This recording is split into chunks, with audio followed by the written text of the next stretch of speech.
Acá vamos a tratar una planta muy conocida en nuestro medio, en el país especialmente,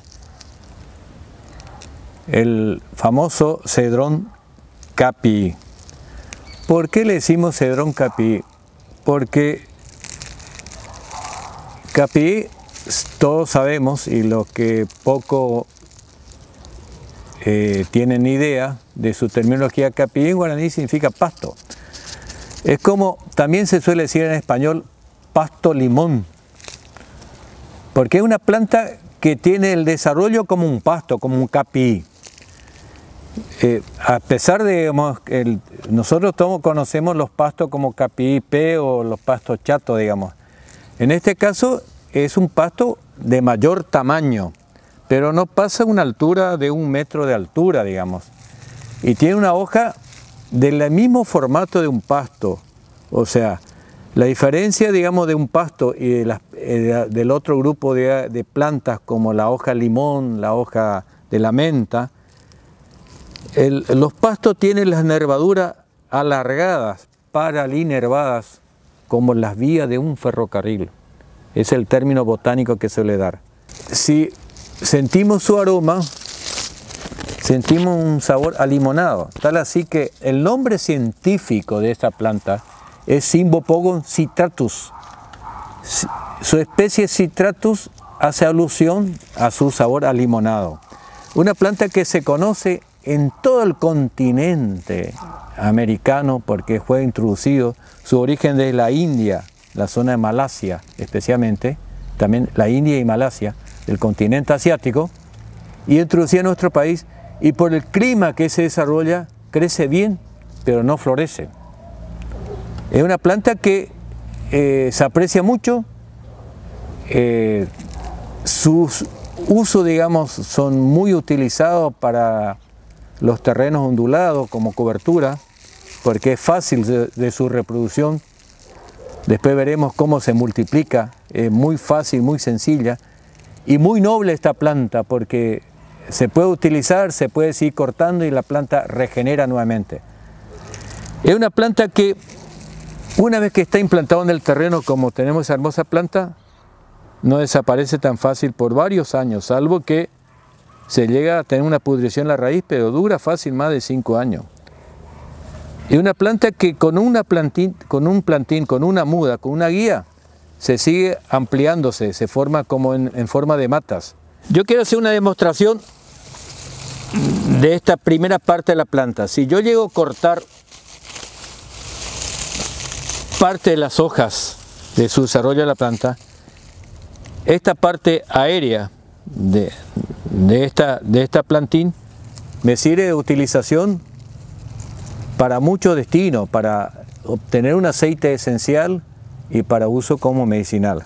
Y si yo dejo la parte basal de esta plantita que se nota acá, que queda sin hoja, esta planta no desaparece, sino tiene la particularidad, como la mayoría de los pastos, de tener un meristema, digamos, de desarrollo que uno al ser cortar, eso se va prolongando de tal manera que lo va empujando, que donde está cortado uno va observando que se va elevando hasta llegar a desaparecer y hasta terminar en su desarrollo total como se observa en esta hoja, en esa lámina foliar alargada con su desarrollo final. O sea, una planta que es noble, que al cortarse la parte aérea no desaparece la planta. O sea, uno lo va utilizando, digamos, en 2 o 3 cortes al año, digamos, de una misma planta. Y una planta que por su sabor a limonado también se puede usar al tereré, pero siempre cuando se usa cualquier planta medicinal jamás debe utilizarse mucha cantidad. O sea, no exagerar en la dosis, o sea, esto ya sería una cantidad medio exagerada. O sea, la mayoría de las plantas no tiene que estar en grandes cantidades que supere al apretarse en un puño. Porque si yo utilizo todo ese manojo de planta, en el gusto, en el agua, puede darse un sabor más pronunciado y hasta inclusive no tan agradable cuando uso poca cantidad, y perjudica al consumo. O sea, la mayoría de los chicos que no saben de dosis, creen que van a usar más cantidad para ser más saludables, de pronto se sienten, digamos, decaídos porque le baja la presión. Es una planta que tiene su uso medicinal como tranquilizante, como digestivo, y al ser tranquilizante se suele comentar que una planta es útil para los estados cardíacos. Pero yo en ese sentido quiero destacar, digamos, cuando las personas mayores, como en mi caso, digamos que ya estoy en la década de los 70, yo no tengo que abusar de esta planta porque me siento mal del corazón. Porque el estado cardíaco es muy delicado, a veces porque no circula bien la sangre, o porque la arteria está obstruida, o porque el corazón está aumentado. O sea, básicamente las plantas que se suele aconsejar para el estado cardíaco, es preferible hacer un diagnóstico médico y con un especialista en la materia. O sea, en principio uno tiene que consultar al cardiólogo y ver la causa de su problema. Porque si bien es una planta tranquilizante, no cabe duda por relacionamiento que uno tiene.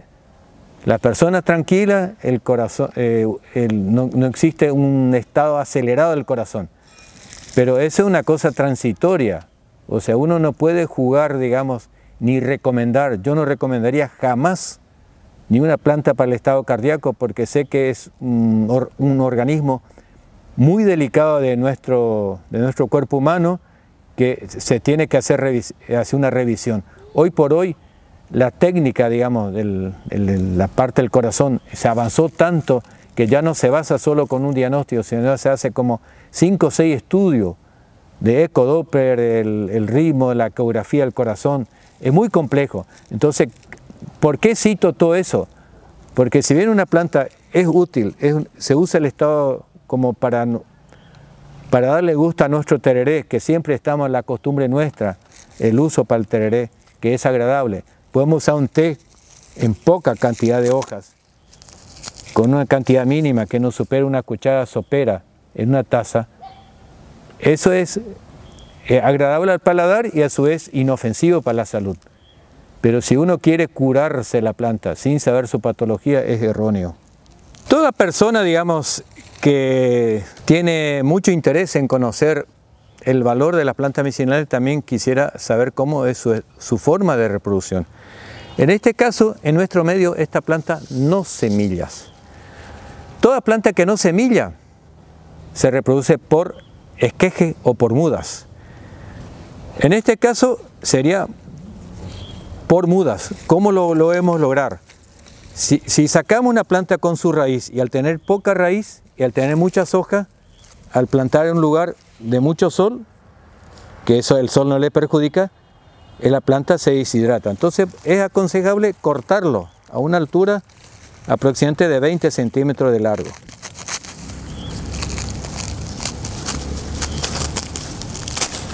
Eliminamos la parte aérea, entonces tenemos toda la base de los tallos de la parte inferior. Pero además, así como está, tampoco no tiene sentido llevar la plantación. Entonces tenemos que eliminar todas las partes secas, porque las partes secas no aporta no aporta, digamos, a su reproducción, porque a partir de lo seco no produce nada. Entonces, para que no moleste, para que se desarrolle bien la planta, hacemos una limpieza. Todo lo seco lo estamos sacando. Inclusive todo lo seco, y si es posible con un mínimo de raíz, siempre aconsejable hacerlo. Y en los casos como estos casos logramos 2 mudas de buena presencia, de buena posibilidad de desarrollo, y plantamos a una distancia alrededor de 50 centímetros en el liño y a 1 metro de distancia entre línea y línea. Y por supuesto, con 50 centímetros, con el tiempo, con los pocos meses, eso se va desarrollando entre sí, y cuando vemos que la planta va tomando su desarrollo, para seguir aprovechando, hacemos el corte de la misma forma como se preparó ese plantín para su implantación. ¿Y qué tipo de suelo requiere? O sea, no es exigente a un suelo especial. Por supuesto, cuando el suelo es más orgánico, le favorece mejor la planta, porque toda planta con presencia de materia orgánica le permite mejor desarrollo de las hojas. Pero sí hay que destacar que los suelos compactos, donde no son permeables, le perjudica su estado, porque ¿qué se entiende por suelo compacto? Donde hay presencia especialmente de ñaú o de arcilla, digamos.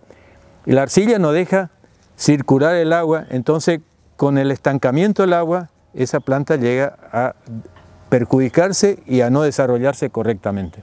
Es importante destacar, digamos, qué función de mucho valor y de practicidad tendría esta planta en la parte agrícola. Normalmente en épocas del famoso Stika, que actualmente es el IPTA, el CRIA, hace varias décadas, como era supervisado por gente de Centroamérica con técnicos, ellos traían el cedrón capillé en nuestro medio y tenían en todas las curvas a nivel presencia de ese pasto, pero con la diferencia que en aquel entonces no se pensó en el gran desarrollo de esa planta. Esa planta, una vez plantado en curvas a nivel, y como cada vez crece y uno puede seguir aprovechando cortando las hojas, uno puede usar como para una destilación. Una destilación no igual a la citronela, porque la citronela también se hace por destilación, que es pariente del cedrón capí, sino usarlo en forma directa. ¿Y qué se logra? Se logra, digamos, un aceite esencial que es útil para la perfumería y para saborizar ciertos jabones.